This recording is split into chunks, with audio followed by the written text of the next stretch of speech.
విదేశాల్లో స్థిరపడాలన్న ఓ కుటుంబం కలను విమాన ప్రమాదం చిదిమేసింది. మొత్తం ఫ్యామిలీనే కబలించింది.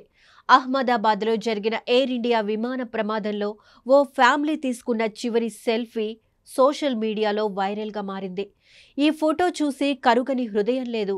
ఈ ఫోటో వెనుక పెద్ద స్టోరీనే ఉంది. రాజస్థాన్కి చెందిన డాక్టర్ కోమి వ్యాస్, డాక్టర్ ప్రతీక్ జోషి వీరికి 10 ఏళ్ల క్రితం పెళ్లి జరగగా ముగ్గురు పిల్లలు.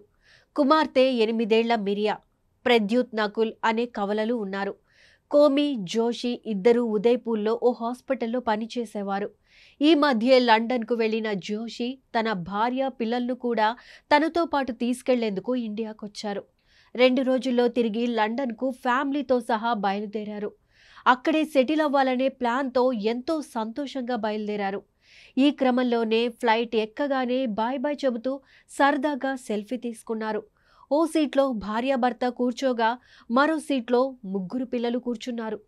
కొత్త దేశంలో సెటిల్ అవుతున్నామన్న కలతో సెల్ఫీ తీసుకుని మురిసిపోయారు. ఎంత సంతోషంగా ఉన్నారో ఆ క్షణాన్ని దాచుకోవాలని ఆశపడ్డారు. కానీ అంతలోనే ఆ కలలన్నీ కల్లలైపోయాయి. విమాన ప్రమాదంతో కుటుంబమంతా తిరిగి రాని లోకాలకు వెళ్ళిపోయింది.